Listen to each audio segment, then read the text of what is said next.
And joining me now is Priyanka Chaturvedi, Rajya Sabha MP from the Shiv Sena, Uddhav Balasaheb Thackeray. Priyanka, welcome. It's been a day of very ugly war of words between different parties in Maharashtra, the BJP as well, and I'll come to some of those a little later, but I'd like to start with getting your opening views on the MNS, the things that the MNS has done that has precipitated this entire political crisis right now.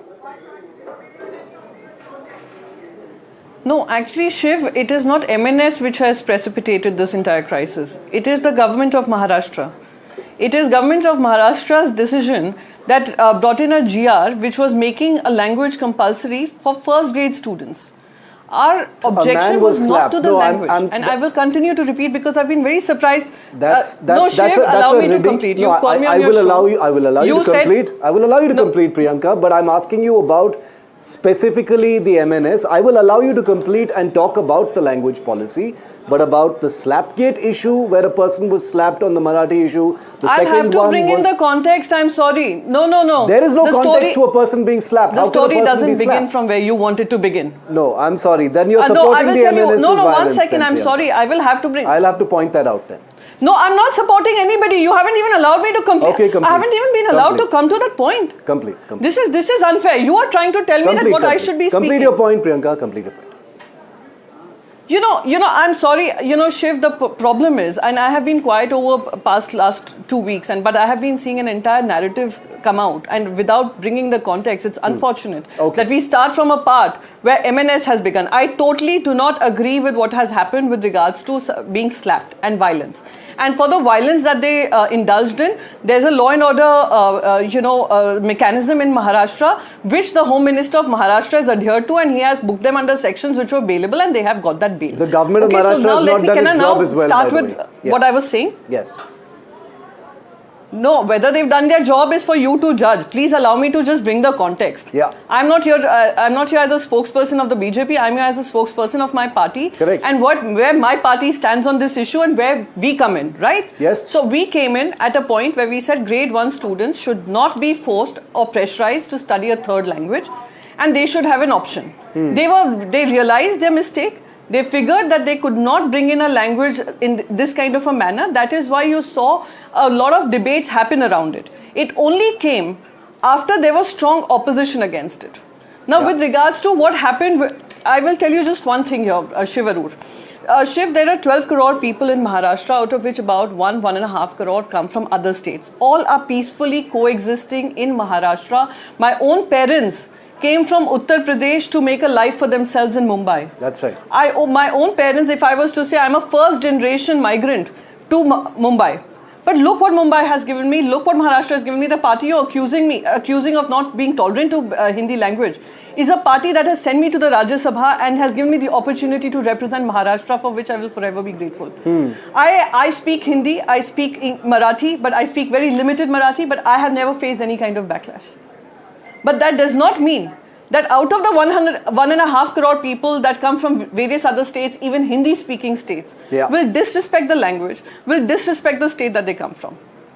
No, but how does that justify what I'm asking? That doesn't justify any violence. Absolutely expected of you to. But Priyanka, no, it's not justifying anything. Your context is absolutely right.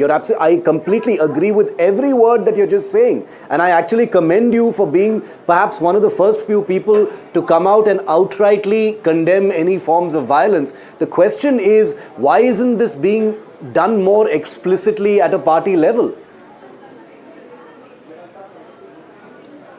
No, I don't think party has not explained that. It's just that people are not willing to, I'm sorry, not even people. The news channels are not putting a front forward. And that is a fact. Till now I'm being asked that why are we opposed to a language? We're not opposed to the Hindi language. Yeah. And why is it that we, this entire narrative and nuance is lost as to what we were protesting against? Priyanka, and let me tell you, there was a tweet of Mr. Kedia who said, I have been living in Maharashtra for 30 years and I dare Mr. Raj Thackeray to try and teach me Marathi.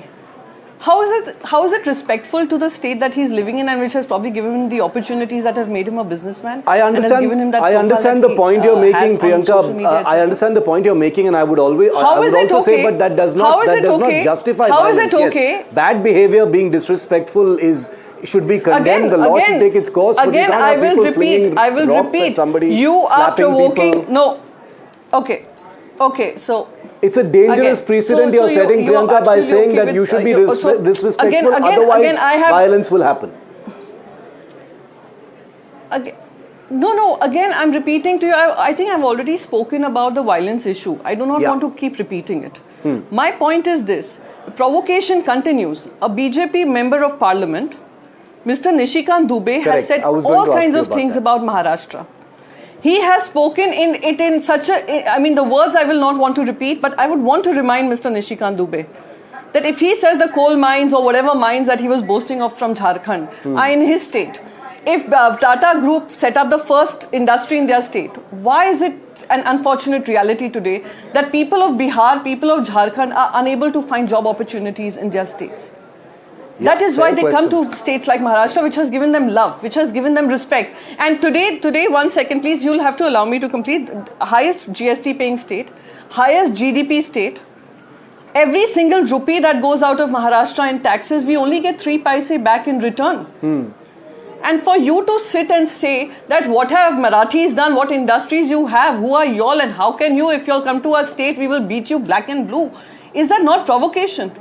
And why is the Bharatiya Janata Party silent on this? Then their former MP, who's also happens to be a Bhojpuri actor, he says, I dare them to come and react. You are daring people. You're, of course, that is inflammatory for sure. And Priyanka, I want to assure you of one thing. We have been calling out every one of the people that you named, including the MP you named, Nishikant Dubey, including the Devendra Fadnavis government, including the machinery within Maharashtra that has actually not acted and given a VIP long rope to anyone who's been provoking. We've been calling for action, which leads me to my final question. And I am aligned with most of what you're saying right now. But my final question to you is, even someone like a Sanjay Nirupam speaking at the political level, Priyanka, final question, he says that the Shiv Sena, UBT and the MNS are desperate politically and that's why they are having to indulge in such politics. Your response, Priyanka Chaturvedi, to that? You know, if you would have given me example or a quote from anyone who's respectable and who carries some credibility, not somebody who got his first chance from Shiv Sena, who went on to the Congress party and who is now in some other party making some claims like this, and who's also finding his own political relevance in the state, making these quotes. I'm sorry, because his own party leader, Mr. Shinde, who also happens to be the Deputy Chief Minister of Maharashtra, hasn't come out and condemned what Nishikant Dubey has said. Mr. Nirupam himself would not have condemned. So that in itself goes to show who's the desperate party here to stay on in power and cling to power. So if there was anyone credible voice you would have given to me, I would have probably answered, but this makes me only laugh. I'm sorry. Okay, looks like everyone is having their say, and this war of words is going to continue. We hope that it doesn't, but it's the way it's actually playing out. There are obviously political compulsions on all sides as well. But Priyanka Chaturvedi, appreciate the words that you've spoken here on NDTV. Thanks for joining me. Thank you so much. Thank you.